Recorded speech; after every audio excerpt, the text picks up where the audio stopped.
It's Brian Preston, the Money Guy. You may find out that even with wealth, it can still leave you unhappy. Yeah, we've used this before, and I think it's so powerful.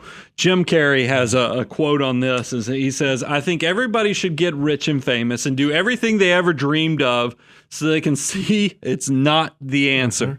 I think it's, Jim Carrey, he's an interesting person. He did an interview back in I think it was the mid-'80s, right?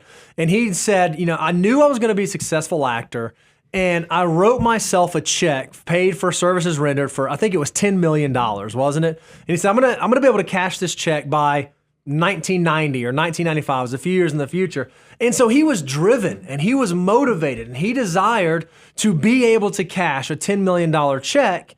And when you think about this quote he said, it seems like he got there and he realized, oh man, maybe there was more to this. Maybe this wasn't all I thought that it would be. Yeah, more money does not necessarily equate to more happiness. So let's focus on, really what can help with this. The first thing understanding is overestimating how much pleasure you'll get from money in general. I mean, I think this is a part that a lot of people, it's back to the daydreaming. If I could just have $3 million, I wouldn't have a worry in the world. That's false. Yep. You would have something to worry about. So don't overestimate how much money's going to bring to you, because humans, we're highly adaptive. Right. And more than likely you'll absorb it. You'll get back to that hedonic treadmill that we talked about previously. So money is not going to be the panacea of solving all your problems. And we notice that the goalposts always move. If you say, if I just get to this income level, well, then I'll be this happy, or this income, I'll be this happy, or this income, I'll be this happy. What happens is when you overestimate that pleasure giving of money,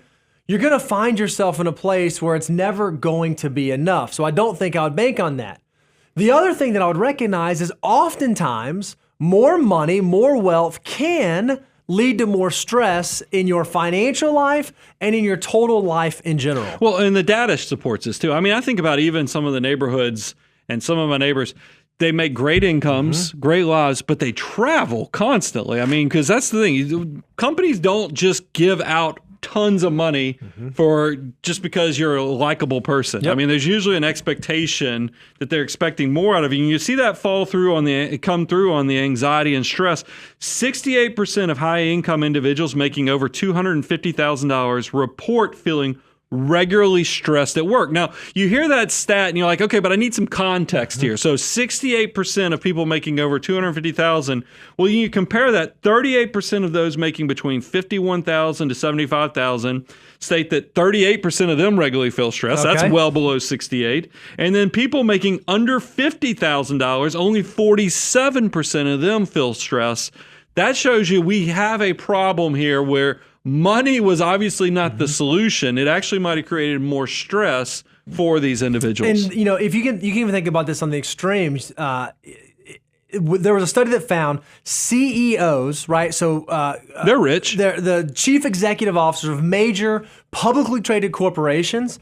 They are depressed at a rate of more than double the rate of the general public, which is already about 20%. So that means about 40% of CEOs, chief executives, who you would think have everything in the world they would want. They have power, they have influence, they have wealth, they have money, and yet they still are depressed at incredibly high rates. So money may not be the thing that ultimately brings happiness. Well, there's even been research on children in wealthy societies versus impoverished societies, and unbelievably, there's more depression in the countries that have more than countries that have less. That's always, so you're quickly realizing that money, and especially that it's back to that comparison as the thief of joy, is causing you problems. So let's talk about what are the Money Guy tips that can help you navigate this. Yeah, I think the very first one is you need to really understand what money is and what money isn't. We've already said this. Money is a tool. It is simply a thing that will allow you to do the things in life that matter to you that you want to focus on. Money and wealth is not the goal. It's not the purpose. It's not the outcome. It's not the thing that you should strive for. It is the tool that you use to be able to achieve those things that are worth striving for. So let's talk to the big thing. This is and we talk about this constantly. There's been TED Talks on this. The big driver of purpose is you've got to ask yourself, why. What am I actually put on this earth to do? What's my purpose? Because if you can figure out that, if you can figure out when you wake up in the morning, you're getting out of bed and you're making this earth, this planet a little bit better. Once you know your why, you are much more likely to have fulfillment and happiness. And that's a big part of this because it will help you navigate this in a much more responsible way. Yeah, we've talked a lot about knowing your why. And when you know your why, that's what actually ends up leading to fulfillment in this life. We did an entire episode about the 5 levels of building wealth. If you've not checked that out, go check that out. If you've not checked that out, go check that out.